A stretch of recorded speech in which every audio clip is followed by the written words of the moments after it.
Hi, I'm Deborah Lamata, and this is Women's Entrepreneur Spotlight. I believe that every woman entrepreneur has a story to tell.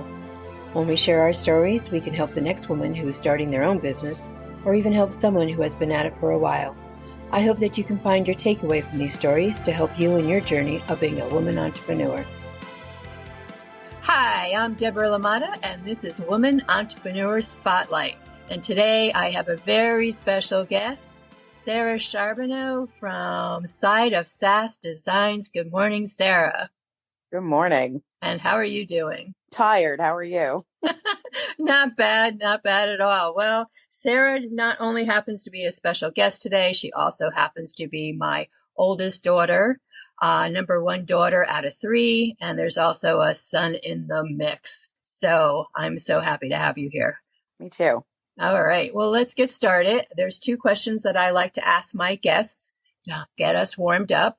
And the first one is, if you could live anywhere in the world, where would it be? So I know that you asked this question and I pondered upon that. And honestly, I don't really care where I live unless I just not a city and I would want it to be warm. Other than that, I just something slow and country and I just nice people. I don't care where it would be in the world. Right. And you already living in the South, you have already kind of picked a place that is like that. What does, my grandmother say? Low and slow. Yeah, that's right. Lower, slower. Lower, slower. So the further you go south, lower and slower it gets, which is fine with me also. All right. So what advice would you give your 16-year-old self? Not that that was too long ago. Well, I am turning 40, so there is that. I know it seems like just yesterday. Just like yesterday, because I'm not getting older. As far as like business wise, regardless of whether you want to start your own business, but as far as what do you want to do in the world? I know it's hard for a lot of people to follow their passion when just having to make a living. At the same time, if you have the opportunity, absolutely go out and seize it. I mean, the worst that can happen is that it goes absolutely nowhere. This was not my first venture out and with, starting a business of any sort. There was a lot of times that things didn't go anywhere, but just had to keep going. If you do have just a regular 9 to 5, even just doing a side hustle that just kind of, not even a hustle, but just even like a side something to ignite the passions, to give you kind of like, feel like that purpose in the world, Right. And not give up. I mean, you have continually to push yourself to keep recreating yourself and your business. I started off doing, I wanted to get into t-shirts, kept leading to other things and other things. I'm probably going to dabble back into t-shirts. I kind of saw something that sparked my interest and wanted to give it a try. That led to my first viral video, and it wasn't just a little viral. It was 16 million views viral. But that also led me down another road of including just items with resin. And I really enjoy that until recently. I still enjoy it, but, trying to figure out what's going on with my fingers. But let me bring you back to the beginning of where you started. What was your first item that you started producing? Oh, goodness. I actually was on Etsy almost right at the beginning of Etsy. I don't remember when Etsy first started out, but I did try selling crocheted items back 15 years ago. I tried doing that. Now, I will say I was very new to the game of crochet. But I did think that my items were just the bomb. Looking back, I realized, I was a little too, but you also have to, it sucks that, I really love the crochet, but selling those items, it was hard because sometimes you do come across something that maybe doesn't have a huge market. But now looking back and the years of experience that I do have, there's other avenues that you could explore around a passion. I could have gone the route of doing YouTube tutorials. I could have gone the route of doing crochet patterns. Right. I feel like there's always, regardless of your passion, you could be still into Pokemon cards. Exactly. What are you going to do with that? I don't know much about Pokemon cards, but you could start a YouTube, channel and talk about the cards. And like, I'm assuming, the specialty card, And that's what they say. They say to take a passion, and that's what you could run with and develop from. Even before your crochet, what prompted you to even want to start your own business? I think from a little girl, I always wanted to, I mean, if I'm being frank, I wanted to be in charge. Still do. Like running the show. Yes, I like being in charge. Now, I mean, I definitely, I had corporate jobs as well, and life just kind of landed me in the stay-at-home mom position, which no job compares to that. Yeah, prior to that, I actually wanted to open my own dance studio when I was younger. It was either Broadway or my own dance studio. Now, that didn't go either direction. Right. That's fine. I always knew that there was something I wanted to do that was in the realm of creativity. Correct. And you always have had that passion. And just for my listeners, Sarah may not think that her crocheting in the beginning wasn't awesome, but she started out with these designs of awesomeness, I can say. And there is one blanket in particular that she has given her grandmother, top of the line professional. It is absolutely gorgeous. And one day I am going to steal that one, just to let you know. Well, I mean, I think that's the other thing, that a lot of the things that I can say will definitely be cliche, or people have heard it time and time and again. But a lot of those cliche, thoughts or advice that you might hear do still ring true. I didn't know how to crochet. I wanted to learn how to crochet. So I learned how to crochet off of YouTube, but I was like determined to learn. We can continue to learn new things no matter what. And it did turn into a passion, and it got to the point that I wanted to learn more and more and more and more. And you did do that. And then taking the crocheting and putting that together in a small business, then how did you get to Side of Sass Design and your t-shirts? Okay, so if I walk through all the ventures that I wanted to try or did try, is the crochet. I put that aside. I still crochet to this day. I did do medical transcriptionist, and you are your own, pretty much a contractor. Didn't enjoy that. Then I moved on to wanting to explore photography. Didn't do much with that. That landed me into trying Live Craft Create. And again, I enjoy writing because again, there's that creative aspect. I stopped doing that. And then I have an outlet, and that outlet is creativity. And I came across, and actually who inspired me the most was a company called Hippie Runner. Now, if you're not familiar with it, it is very much along the Side of Sass. It is, adult content, funny, a little abrasive. They started out actually making headbands for runners. That's what they first started out doing that, coming up with a certain material that would help, the sweat and right. keep you. And then somehow, I'm not sure, and they're actually located in South Carolina, they ventured out into t-shirts. Oh, wow. Okay. I always go on the funny side of things because that's just how I like to deal with things. But it also, that being funny is what brings me joy. I like making other people laugh. I like putting a smile on their face. I like to be a little edgy because, I like the fact that sometimes people do not know what's going to come out of this mouth. So true. But one of my friends, her mom had a Cricut, and she happened to just be talking about it one day. And I did not know you could actually do t-shirts with a Cricut. I've heard of, the machine Cricut. Right. Never knew what I really could do with it. That was about 4 years ago that I was like, ooh, we should maybe do t-shirts. Well, that never came about. So I decided, all right, you know what? The kids are all in school. I do have some time, and I need to do something for me. And then that's where I decided, you know what? Let's try this t-shirt route. All right. But how did you come up with the name Side of Sass? I knew that it was going to be obviously something sassy, funny, edgy. So for me, obviously, I needed to put out there like, all right, guys, like this is not going to be kumbaya. So I pretty much sat down because I built names before.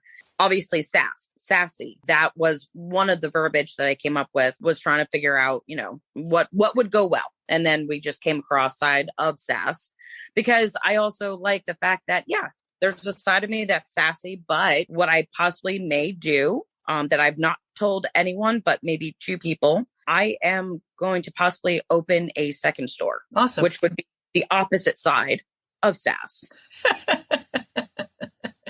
Well, we all have many sides to ourselves. Exactly. And why not do it? So good for you. That is pretty awesome. I can't wait to see more of that one. Why don't you let everyone at this point know where they can get in contact with you, website, email? Right now, my main store is on Etsy. So if you just go to Etsy, side of Sass Designs, I'm on almost every social media outlet: Facebook, Instagram, and TikTok. TikTok, I am about to hit 160,000 followers. Wow. A lot of my followers are from TikTok. TikTok has proven to be probably one of the best tools to use. Yeah, Etsy, I would say, would be the main go-to, which is where my shop is, which there is not much up in there because I'm constantly being sold out. Yes, you are. Yeah, we unfortunately can't keep items up if they're sold out. How has your experience been working with Etsy? I love and hate. I will be honest. There's a lot of upsides and downsides. Etsy obviously is super easy to start. I know it can look very overwhelming, but if you sit back and take one section at a time of a listing, it's super easy to just fill out. It's an amazing platform to start on to get out there. But then the downfall is it is an amazing platform to start off with, and there's millions of people on it. So you can sometimes get lost. So you have to kind of play with that a little bit. And have you ever thought about creating your own website and selling from there? Yeah, I have thought about Shopify, because then obviously there's the other side of Etsy with the fees and whatnot. Because I've driven so much of my own business, it would make sense for me to move over to a platform that I would have a little bit more say in. Right. I have thought about it, but as you know, then there's other taxes and the legal side of the business then comes into. Okay. Well, I'll be looking. We'll be following you, see what your next move is, see if you come up with Shopify or even your own website to sell from. Who or what motivates you? That's a good question. Thank you.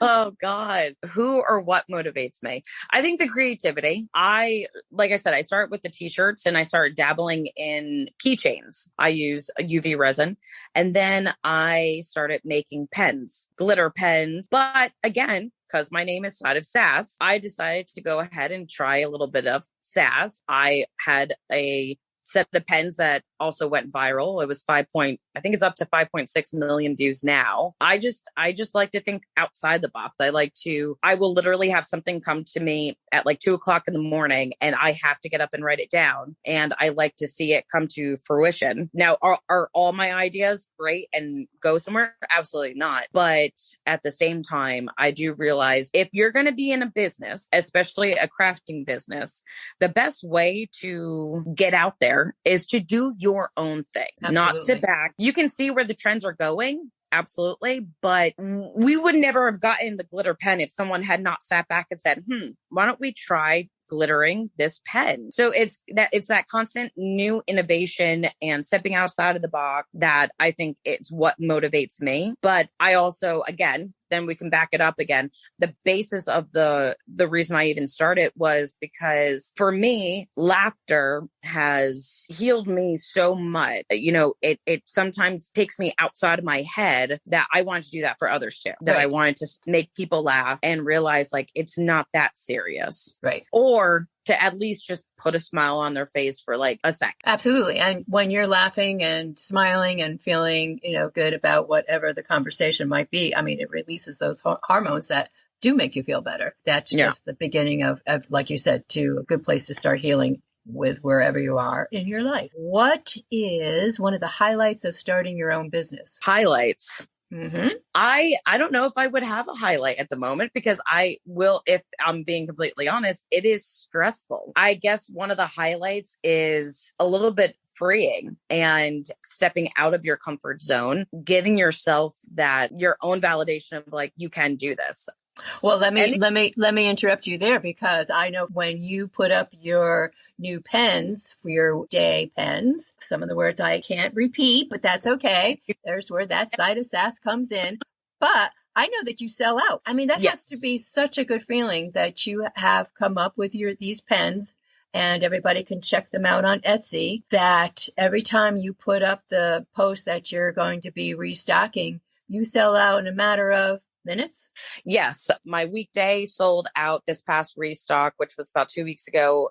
Those sold out again in about 3 minutes. I have a long waiting list, and I'm also looking into doing a different color scheme, which I have a feeling that will sell out. I believe they will sell out too because it's just amazing that they hit the airwaves and they're gone. Well, you know what's funny is also, I think people need to also realize that are in business, just because you put out a product and it doesn't go anywhere the first time, that doesn't mean anything. I had posted those pens to TikTok 3 times before they went viral.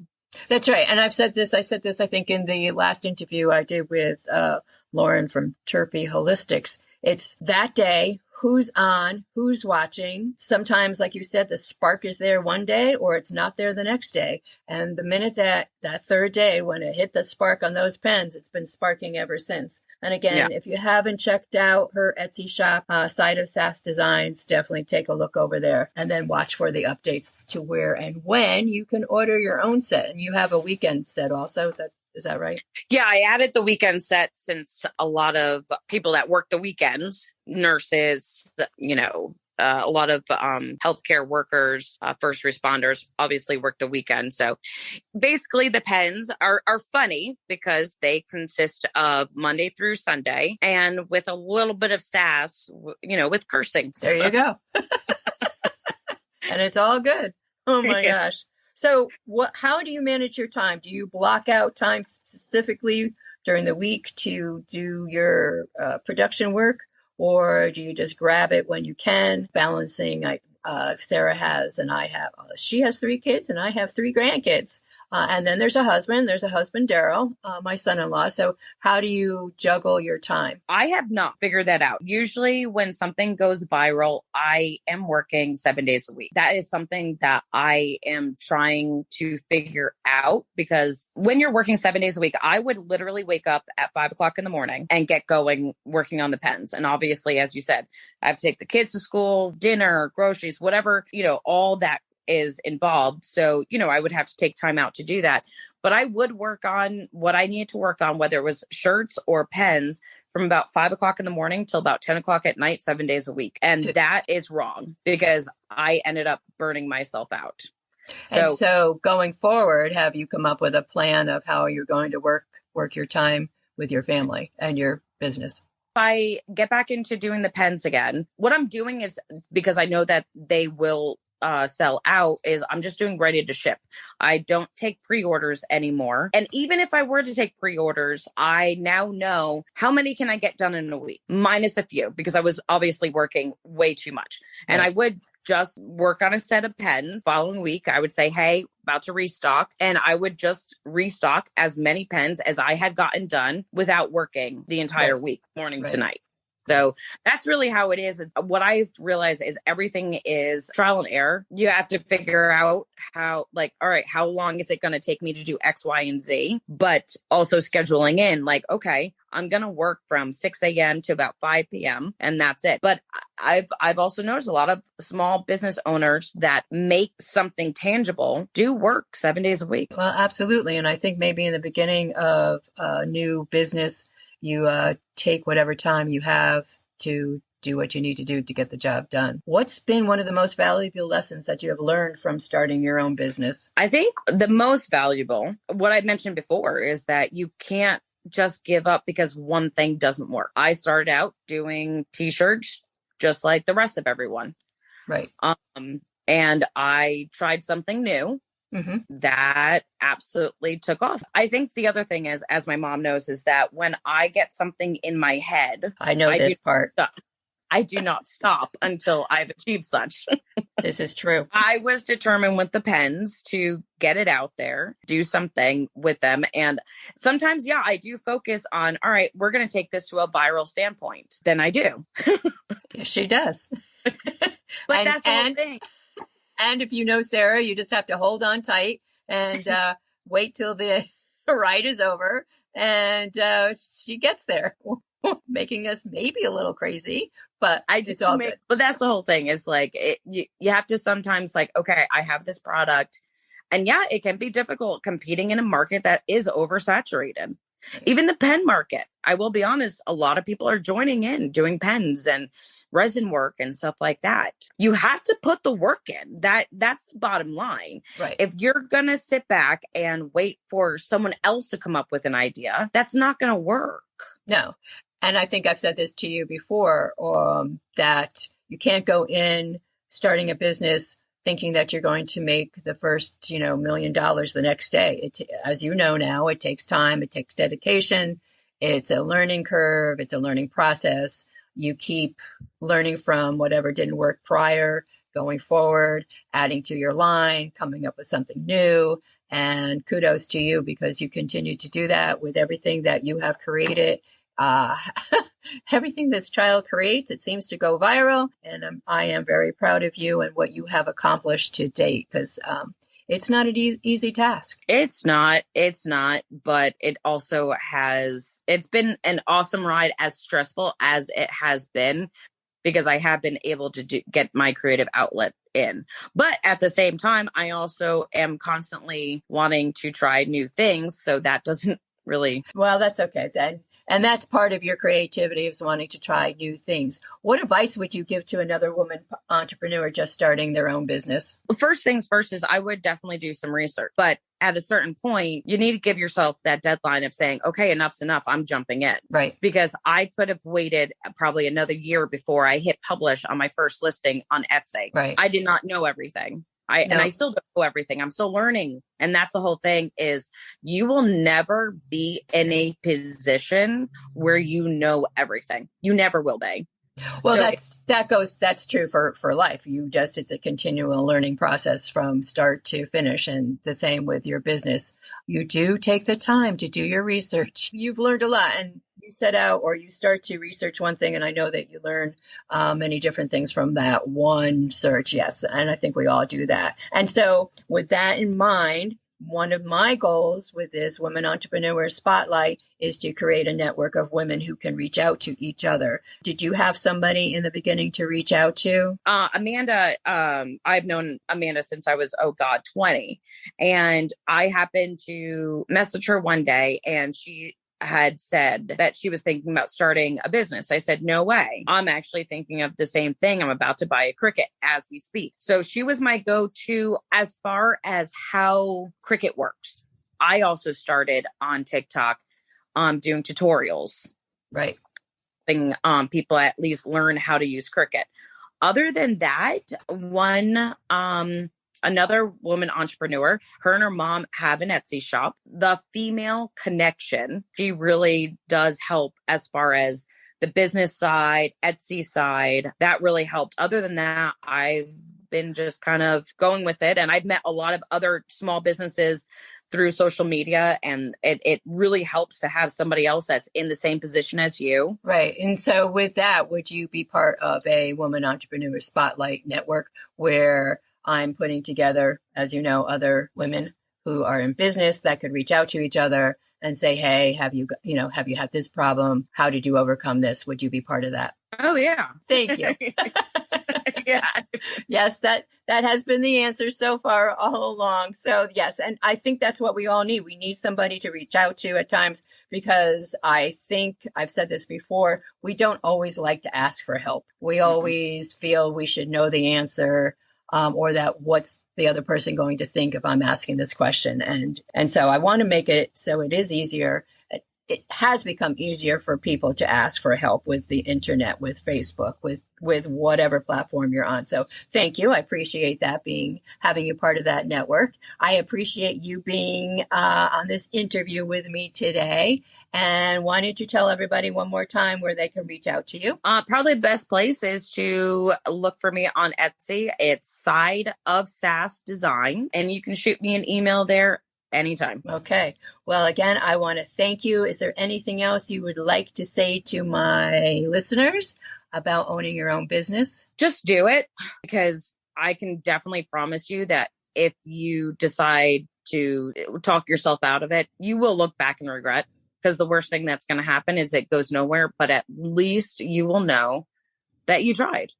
Exactly. And have been doing the same thing along with you. I call it reinventing myself. Every time I turn around, I'm doing something, but it's a good thing. As you know, you keep, finding new things to do. So I am proud of you. I appreciate you. Thank you for today. Thank you, everyone who's listening. Today, it's Women's Entrepreneur Spotlight with Sarah Charbonneau from Side of Sass Designs. And thank you again. You're welcome. Thank you for listening to Women Entrepreneur Spotlight. I hope you've enjoyed this episode. For updates on my next interview, follow me on Facebook at Woman Entrepreneur Spotlight. Until then, keep being awesome.